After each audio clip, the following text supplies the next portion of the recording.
आप लोगों का प्रिय वॉइस चैनल में स्वागत है। अगर आप लोग इस चैनल में नए हैं तो चैनल को सब्सक्राइब कर ले और बेल आइकन को प्रेस कर दे। धन्यवाद।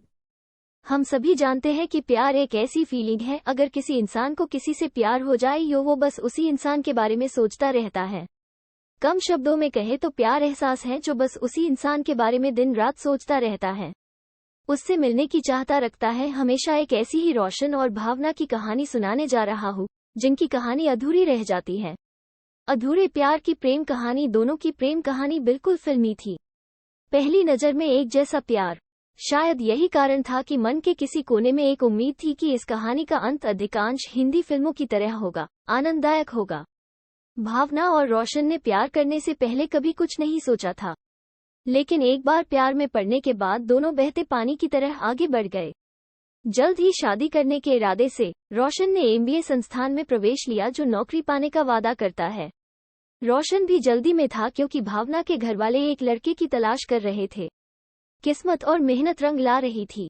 जैसे ही मैंने बड़े एमबीए कॉलेज में दाखिला लिया, दोनों का दिमाग लड़खड़ा गया। दोनों को लग रहा था कि सब ठीक हो जाएगा, लेकिन हिंदी फिल्मों की तर्ज पर एक नाटकीय मोड़ आना तय था। कोर्स में दाखिला लेने के 1 महीने के भीतर भावना की शादी तय हो गई थी। भावना बहुत घबराई हुई थी। वे दोनों बहुत घबराए हुए थे। मेरे दिल में ये बात आ रही थी कि वे तुरंत भागकर शादी कर ले, लेकिन कोई नौकरी नहीं थी और इसीलिए उनके बढ़ते कदम दोनों रुक गए थे। रोशन चंचल होते रहे और खुद को समझाते रहे कि जो भी होगा अच्छा होगा। दोनों में इस बात की भी चर्चा थी कि वे अपने घरों में शादी के बारे में बात करें, लेकिन हर बार जाति, उम्र, स्थिति, बेरोजगारी जैसे कारणों के कारण प्रयास किए जाते थे। समय बहुत तेजी से हाथ से निकल रहा था। रोशन ने कॉल सेंटर में काम करने के लिए एमबीए की पढ़ाई और कोर्स छोड़ने की सोची, लेकिन कुछ अनुभवी लोग जो प्यार की राह पर चल चुके हैं, उन्होंने बताया कि इससे होने वाला नुकसान इतना बड़ा था कि दोनों इस रास्ते में आगे नहीं बढ़ सके। दोनों ने प्यार किया था लेकिन उसके आगे की चीजों के बारे में नहीं सोचा था। यही कारण था कि जब प्रेम की यात्रा पर शादी की बात आ रही थी, तब भावना अपने भाई बहनों से शादी करने से डरती थी और कभी कभी रोशन परिवार के सम्मान और भविष्य की चिंताओं से डरती थी। समय बीत रहा था जैसे वो एक काले तेज घोड़े पर सवार हो, रुकने का नाम नहीं ले रहा था। भले ही वो रुक जाए, उसका काम लगातार कैसे चल रहा है। शादी की तारीख नजदीक आ रही थी और अजीब सी बेचैनी ने मन में घर कर लिया था। ऐसी स्थिति में दोस्त सबसे अच्छा और अनोखा विकल्प देते हैं। भावना और रोशन को भी कई सुझाव मिले। भावना की शादी के दिन मैंने भगवान से हर बड़े और छोटे मंदिर में नंगे पैर जाने और 101 रुपये का प्रसाद बनाने का वादा किया था, लेकिन महंगाई के इस युग में 101 रुपये के साथ क्या होता है। शायद भगवान को भी यह मंजूर नहीं था। निराश होकर रोशन नास्तिकता और वास्तविकता की ओर बढ़ा। शादी की तारीख से लेकर शादी के दिन तक लड़के का फोन नंबर और फेसबुक से पता भी कुछ जुगाड़ करने की कोशिश थी। रोशन ने अपनी शादी का पूरा दिन मंदिर में बिताया।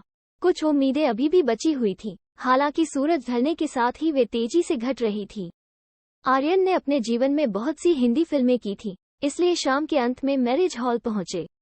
दुल्हन किसी तरह तैयार कमरे में पहुंची और उससे कहा कि मैं मंच पर आऊंगी, तुम मुझे लियो, मुझे थोड़ा पीटा जाएगा लेकिन सब ठीक हो जाएगा। शादी रद्द हो जाएगी। ये कहते हुए रोशन ने कमरे को तीर की तरह बाहर निकाल दिया। रोशन का उत्साह फिर से जाग गया था। अब ये रोशन का ब्रह्मास्त्र था। वो जयमाल जैसे ही मंच पर पहुंचता है। उनके दिमाग में ब्रह्मास्त्र चलने के बाद पिटने का डर था, लेकिन सफलता की उम्मीद के साथ जब वो मंच पर उसके करीब आई तो उम्मीद थी कि वो गले लगेगी। रोशन ने भी चुपके से इशारा किया, लेकिन उसके चेहरे पर कोई भाव नहीं था।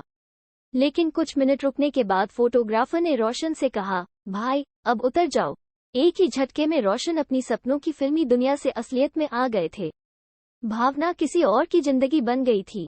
लौटने के बाद दिनेश रियल लाइफ से बाहर निकलकर पत्थर की आंख से देख रहा था और अपने जीवन की फिल्म को फिर से देख रहा था। रोशन का समर्थन करने के लिए भावना ही नहीं, उसके नमकीन गंदे आंसू और यादें उसके साथ थीं। ये स्टोरी अच्छे लगे तो वीडियो को लाइक कर दे और ऐसी स्टोरी सुनने के लिए चैनल को सब्सक्राइब कर दे और नोटिफिकेशन बेल को प्रेस कर दे।